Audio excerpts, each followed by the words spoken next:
Hey guys, so today we have the review of the G&G Top Tech RK Beta. This is like the Spetsnaz version of the AK. It's a short CQB type weapon.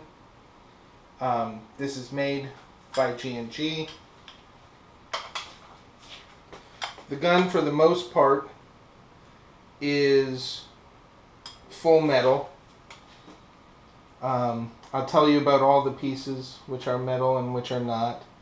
I'm going to give my, like a brief overview of the gun, what I think about the gun. Okay, so talking about the gun. Let's go from the back forward. So back here you have a non-adjustable polymer stock which houses the battery. The battery compartment is accessed by pushing the buttstock down like that direction and just taking it off. And what you have is a large connector.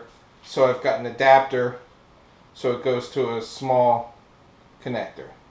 This battery compartment holds many different types of batteries. I have a 9.6 nunchuck type battery that I'll be using with it, and it fits in there just fine. Putting the battery compartment door back on is just easy as that. It's super easy to access the battery compartment in this, so I like that a lot. Moving forward a little bit, you have full metal body on the gun. Even comes with a metal 600 round high capacity magazine. The body looks really good.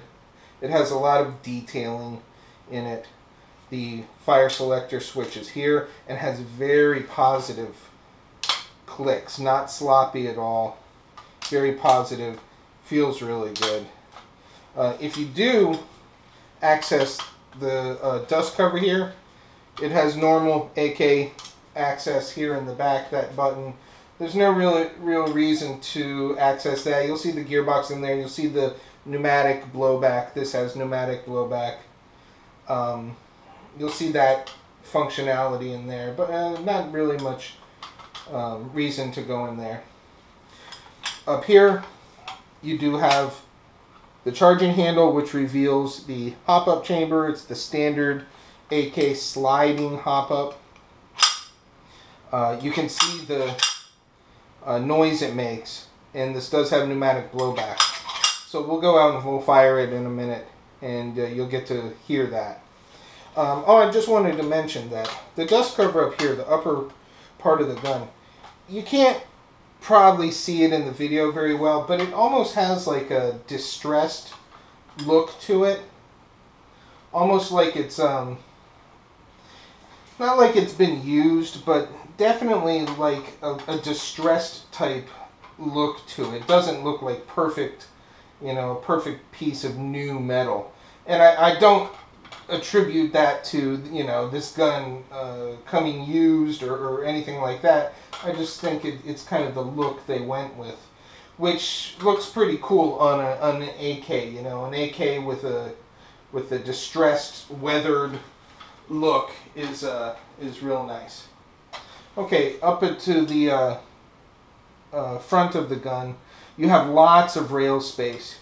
You can see on each side there's 2 side rails. On the other side over here, I've taken this one off. I don't really need it, and I can kind of put my thumb there if I want when I'm holding the gun in different ways. So I've taken that rail off. The top small rails, you can't take those off. They're affixed on there. So that one is there. There's the rail on the very top here for an optic. This optic works well for this purpose because I normally like to have a riser with my optics so that I can, when I use my face gear, I'm able to see through the red dot. This optic here comes with the riser kind of built in, has its built-in riser, and it's small so it fits right on the top there, so that's a perfect optic for this gun.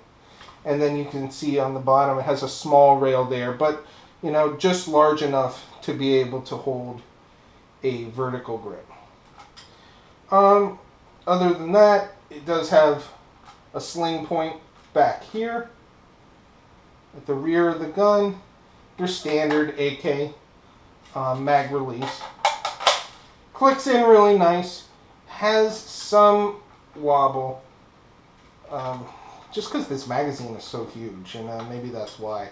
It has a little bit of wobble there. Other than that, the gun feels very substantial. It's heavy for such a small gun. Don't expect anything light. It's definitely heavy for such a small gun. But that's fine. And it feels really good. It's shooting about 330 around there FPS. I don't have a chrono here, but just the way that it shoots, it seems to me somewhere around there. I have other guns that are about 320 to 350 FPS, and it feels right in there with those. So let's go out back and let's shoot it a little bit.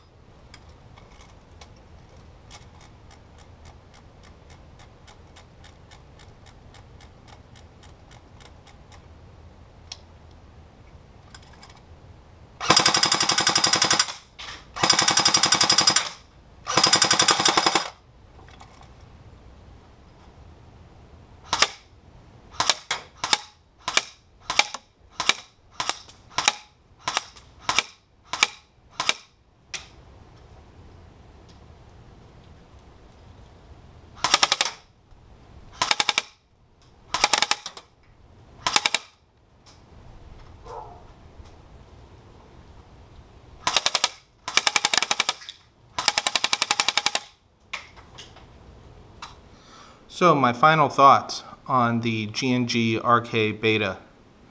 I think that this is a very good gun. Keep in mind that this review was done before I've actually had a chance to take this thing out and use it in the field. You know, use it in CQB or field play or anything at all. This review is based off of just my initial impression, taking it out back, firing it, things like that. I think I described the gun itself fine to you. Maybe after I go and get a little gameplay with it, I'll be able to come back, give a review part 2, and tell you how how it fared in the field, give my experiences over it. As far as pros of the gun, the construction is very good, all metal, mostly metal anyway. The battery compartment is very easy to get into and holds a wide variety of batteries. I like the fact that it has a lot of rails on the front of it for all the accessories that I want to put.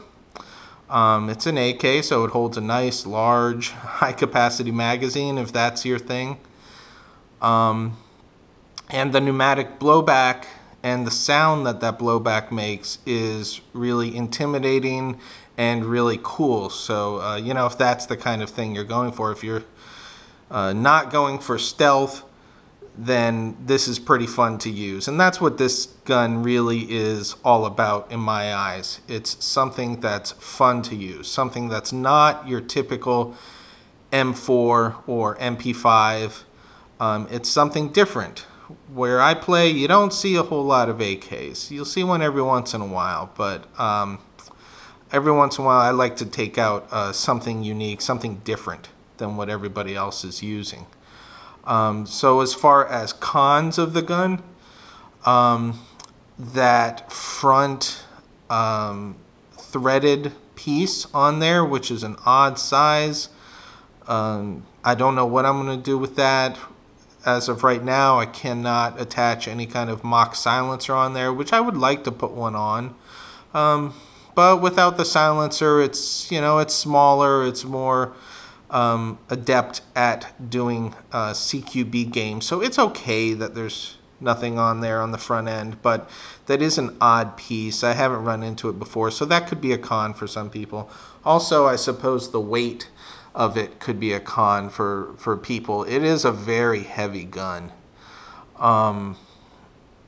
But as I've mentioned, it's a small gun, so even though it's got some weight to it, it is easy to handle. It is easy to manipulate, move around, and deal with it. So I suppose that would be only a con for maybe smaller players, younger players.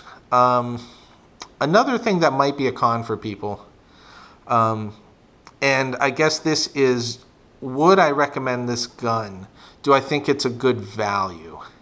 I got this gun only because Evike had a kind of a flash sale on it. They added it to their Epic Deals section for a brief period of time. And it was listed at $200 at that time. For $200, I think this gun is great.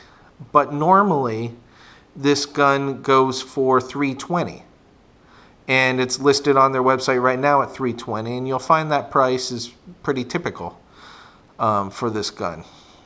$320, I personally wouldn't buy it for that much. I can think of a lot of other guns around that price range that I would get, especially if you're looking for a primary. If it's your first airsoft gun, or if you're looking to step up into a high quality gun, or you're looking for a gun that you're just going to use all the time, I can definitely think of many other guns at that price range that I would rather have, or maybe slightly, that price range, or maybe slightly higher than that. Crytek, KWAs, things like that come to mind. But the gun as kind of a secondary gun, or if you want to do an AK build like I did, just to have as something to fool around with, it's a great gun for that. I just don't know if it's worth $320. If you can find it on sale, go for it. It's perfect.